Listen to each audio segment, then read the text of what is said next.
I'm blind and I had an accident. Two things completely unrelated. Well, I thought they were, but I don't actually know whether my blindness caused my accident. While I was in hospital, I got an email from the RNIB about Sight Loss Counselling. It's a form of grief counselling for people that have lost their sight. And it was something that I stumbled across through my contact with the RNIB about other unrelated stuff. And I thought, I'd really like to understand what this is about, so I'm going to sign up for it. Not because I need it, because I'm good at getting on and helping. I'm the person that helps other people, but I'm going to sign up for it to understand it so that I can make videos about why other blind people should have this to help them. And as it turns out, I really needed it for myself. So I started my work with a lady called Pia, and she is a sight loss counsellor that works for the RNIB. And I've had 2 sessions now of the 8 sessions that they give people. It coincided with me coming out of hospital and being discharged from hospital, and something that was really apparent from my time in hospital was just how vulnerable and isolating it can be being in hospital as a blind person. Now, I don't want my videos to become an NHS bash, because let's face it, we know that it's suffering, we know that there are problems, and there are wonderful, wonderful people that work in the NHS, so I'm not going to bash them. What I will say is that caring for blind people in hospital, there are some staff that just either don't know how to help or are not interested in helping. And that is not everybody in the NHS. That is not what I'm saying. It's a minority of people who make it really hard for blind people, a blind man like me. Now, I'm lucky that I've got a really big support network. So Lauren was coming in to see me almost every day. My parents were coming in to see me almost every day.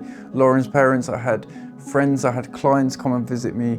Even Claudia, the lady sat behind the camera now making me look beautiful and sound wonderful, she came to see me, and I was very, very fortunate. But as a blind person, there was still an element of vulnerability and isolation.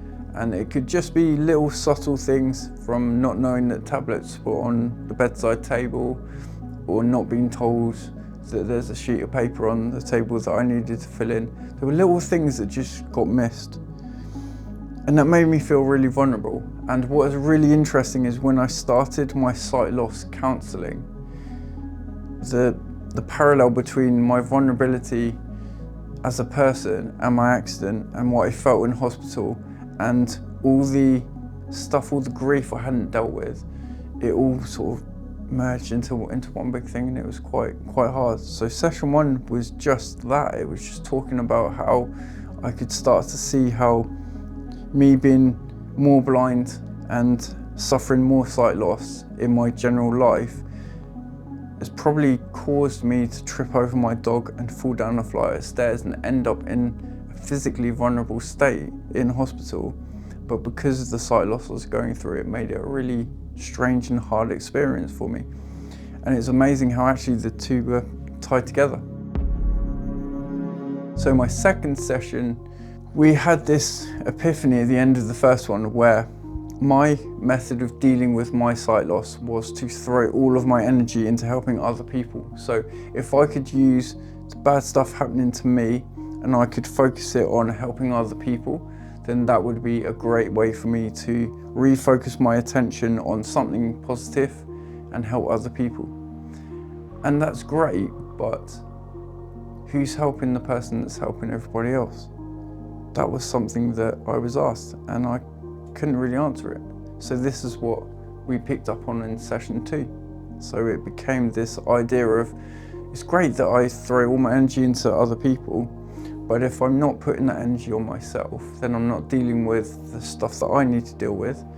And we're back to the sort of emotional, vulnerable state, and we decided that it's probably best if I focus some of that energy, especially at the moment while I'm recovering from the broken pelvis and the broken bits in my back and the head injury and the brain bleed. It's probably a good idea for me to start focusing some of that energy I always put into other people and point it back on myself.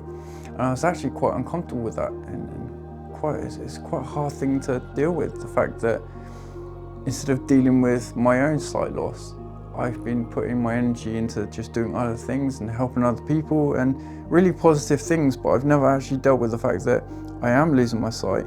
My sight has got a lot worse in the last couple of years, and that coincides with when I start my YouTube channel, because this is how I cope with stuff. I cope with things by not dealing with them but focusing them on something else.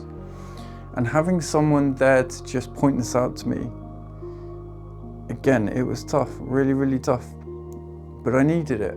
I really needed it, because it's only when someone points this out to you that you realise for yourself that losing your eyesight is a big deal. There's a grieving process.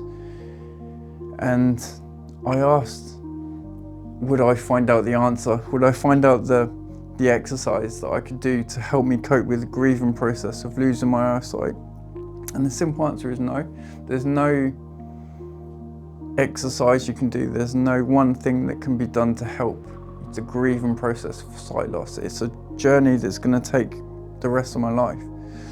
But actually knowing that I'm vulnerable and admitting that I've got limitations and being okay with that is part of my grieving process. And session 2 of 8 has been done, but this is why sight loss counselling with the RNIB is so important for anyone going through sight loss.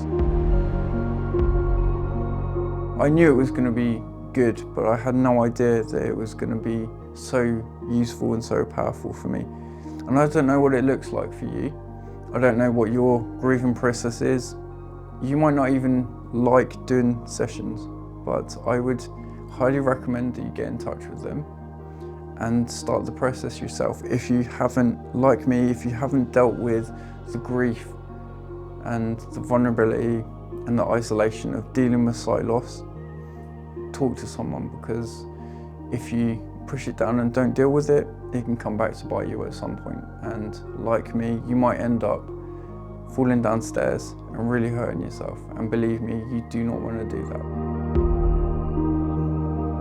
As a side note, they are also happy to chat to spouses, family members, other people in your life that are also going through that grieving process. And I know that Lauren has been dealing with a lot, living with a blind man who's also feeling emotional and vulnerable about his blindness and what it can do to them, i.e. falling downstairs. It's a lot. So the RNIB recognise that, and their counselling can be extended to other people. Obviously there's lots of people you can talk to, but the RNIB have helped me massively already, and I've got 6 sessions to go, and I'm very grateful for it.